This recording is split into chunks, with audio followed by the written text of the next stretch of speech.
So, what is street photography all about? It's about getting the best shots, right? That's what I thought a few years ago, but I changed my mind. Because in fact, hunting for the best shot can hurt your photography and make you not have the true happiness you could find being a street photographer. In this video, I will tell you what you could focus on instead, and why giving a fuss about the results can make you a better photographer. Every one of you watching the video right now, thank you for your time, by the way. All of you had one key moment that made you start thinking, hey, I want to do street photography. May it be a visit at a photo museum or seeing an amazing photo book by a master of this genre. So for most of us, the starting point was, hey, I want to make photos like Henri Cartier-Bresson, Matt Stewart or Alex Webb, or you name it.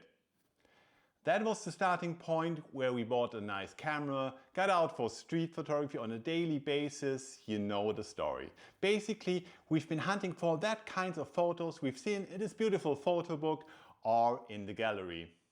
But you know how the story goes on, that was harder than expected. Some of us quit quite early and some got more aggressive in their street photography approach.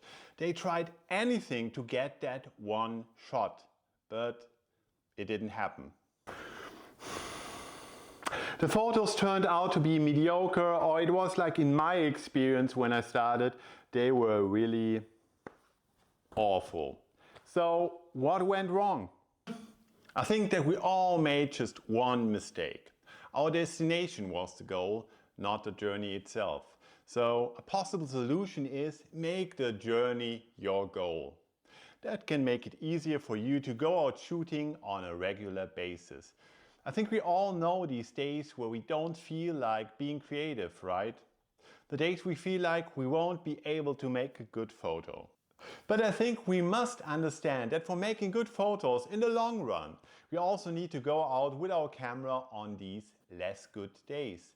Ask yourself, at the end of the day, will you regret that you went out photographing even when you haven't made any good photos? Or will you either regret having stayed at home? Even if you haven't got one single photo out of a whole day of photographing, you worked on your skills and got yourself a load of vitamin D. On days we don't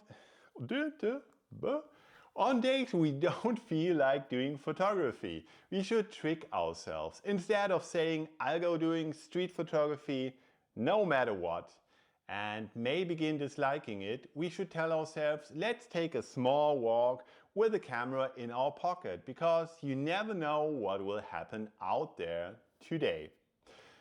What do you think will change when you take your camera with you every day, no matter where you go?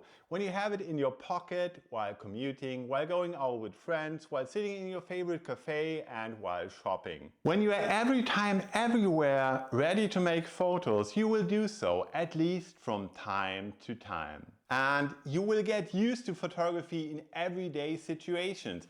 And you know where the most respected street photography was made? Not on fancy trips to Tokyo, New York, Paris or India, but on surprisingly mundane occasions when photographers just lived their life. Vivian Maier, Joel Meyerowitz or William Eggleston are beautiful examples of finding beauty in the ordinary daily life. Imagine you are living in a smaller town. Now you have two choices. Either you go to a bigger city every time you want to do street photography, or you do photography in your town. Photo opportunities are everywhere where people are. For instance, when you see an interesting situation, light or person on a street corner or in front of the grocery store. And choosing the town you are living in is great, because you've seen the beautiful light on Main Street a dozen times and you know when and where it's best to make some beautiful shots. I try to integrate photography into my life and carry my camera wherever I can. Well, I try to. There are still too many days I forget my camera at home. I know on most days I won't have one single photo that's worth keeping it when I have my camera in my pocket, but I realize that that doesn't matter. You should know that we are living in times of AI. Tools like Midjourney can simulate street photography in perfection.